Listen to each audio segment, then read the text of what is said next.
make it more widespread.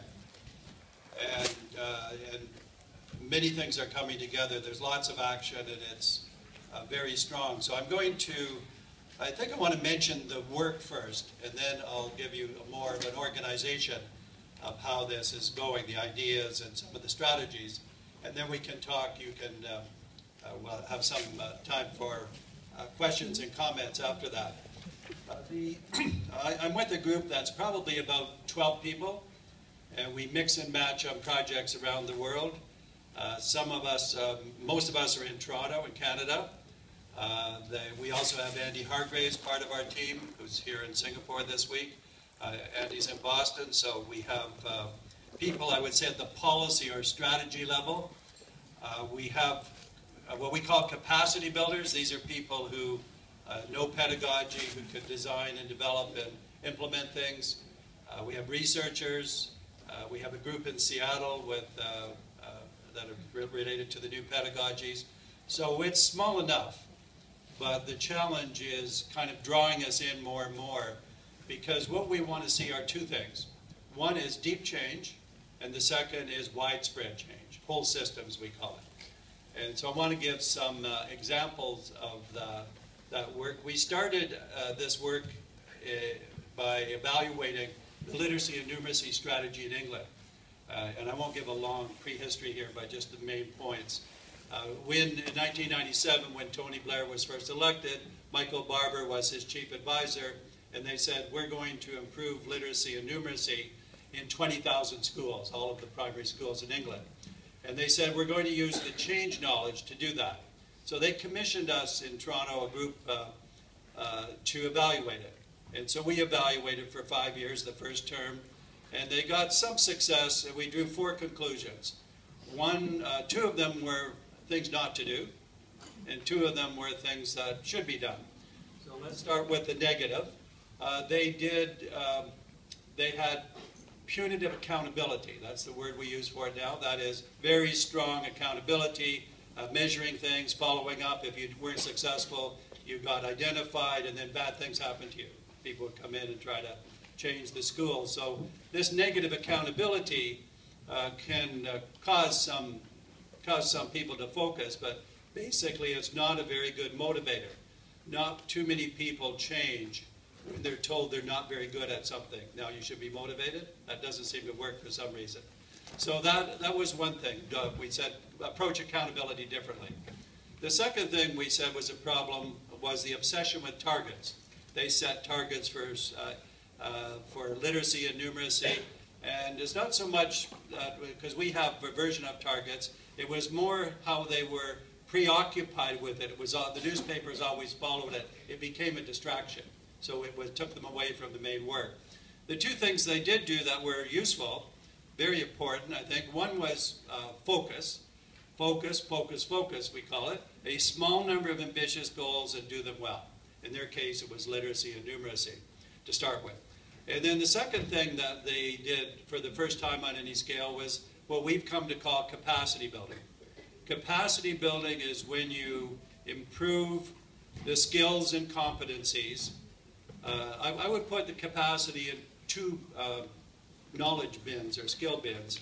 One is about pedagogy, the other is about change leadership. Though just those 2 will give you everything you need to have. So they had capacity building coaches, literacy coaches, changing the role of the school leadership, a number of things that would feed into building up the effectiveness of the system by building up the capability of people individually and collectively to do that work. So that was one thing, that got us started. At the end of, just as we were finishing that evaluation, there was an election in Ontario.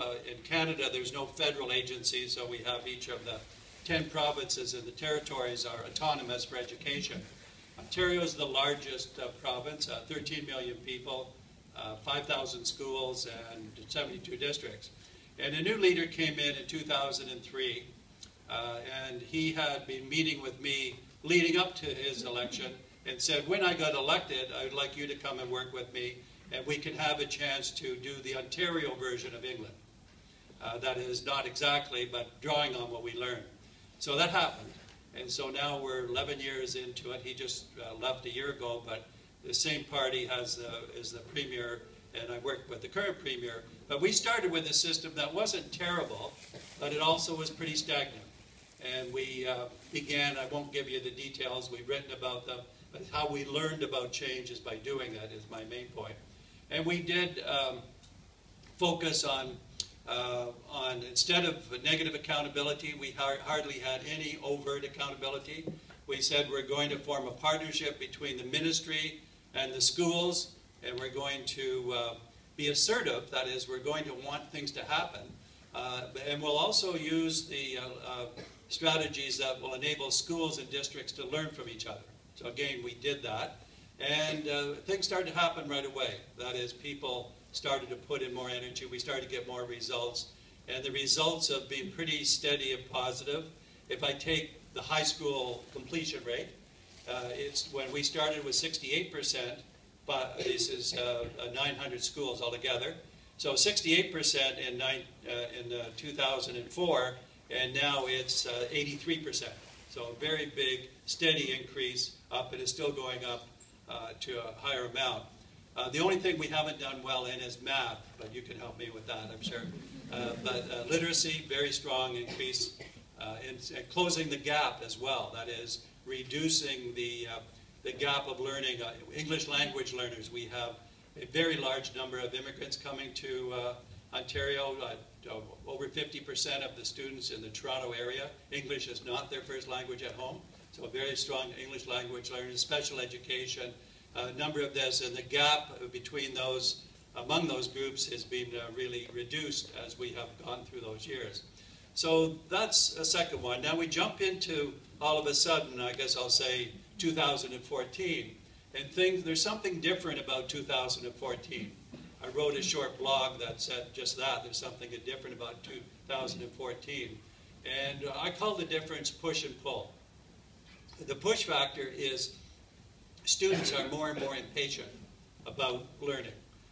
When I used to say last year, kids can't wait. This year I want to say kids won't wait. Right? So there's a push from that. There's a push from teachers too in some ways, because it's not very satisfying to be a teacher in many of the countries we work. So you have that push thing, dissatisfaction. But then you also have the pull thing, which is two things. One is I guess I'll call it the allure of the digital world. It's not all good, but it is alluring. And there's lots of possibilities there. So that's pulling people towards that. And the other pull, which is very important, is pedagogy. Pedagogy is changing now in a way for the first time where we've seen it. I'll share some of that with you. So we're now, I'm going to say, catching a wave that says you really have to be able to jump into this dynamic push-pull, take advantage of the opportunity, and really go for it this time in a way we've never been before. So we're doing that in Ontario. We just had released a second phase. Our phases are not 5 years, they seem to be 10 years, but we have, and also about PISA, I should say, when Finland became #1 or close to #1, they immediately started to worry, and that's why they went down. They worry too much. So you be #1 and enjoy it. You don't have to worry about it. So we have, I think now this new renewed vision, we call it in Ontario. It's really building on the existing, but establishing more of the deeper skills and the social-emotional skills that we'll talk about that are in the 21st century development, and the new pedagogy. So we have Ontario. I won't go around every place, but when I'm talking about the places we're working, in each case, it's with the government and the field, by that I mean the schools. So we like to work both sides of the street at the same time. That means that the government saying, what should we do? We provide consulting. Meanwhile, the next day we're in with schools, and they're saying the government doesn't know what it's doing, and so we get both sides of the story, and actually in the places at least that we're in, there's a very possibility of a connection. So we have Ontario, we have Alberta, which is also a very good, strong Canadian province. The one I'm most excited about is California. We're working fully, I guess I'll say it this way, in California. This is a very big proposition. It's had over 30 years of failure, of deterioration. It's big and it's messy. They have 40 million people, more than all of Canada, 1,009 districts, 7 million students, and with a lot of low performance. And there we're using a strategy we call leadership from the middle. The leadership from the middle, you arrive at it this way. If I just think simply of 3 levels, we have the school level, we have the middle level, which would be regional or district, and then we have the government level, the central level. You have to have all 3 levels involved, but sometimes you can't know where to start. So we now know if you start at the top and try to run it from the top, in a place like California, it won't work. It's too messy. There's a state superintendent, there's a governor, they're both elected, so they're not in the same alignment necessarily. There's a lot of other pieces, and if you tried to orchestrate it from the center, it would fail. So you say, well, we should have autonomy. You had in one of your phases, autonomy. Now we're finding with autonomy, if you have autonomy and you leave autonomy alone, it fails.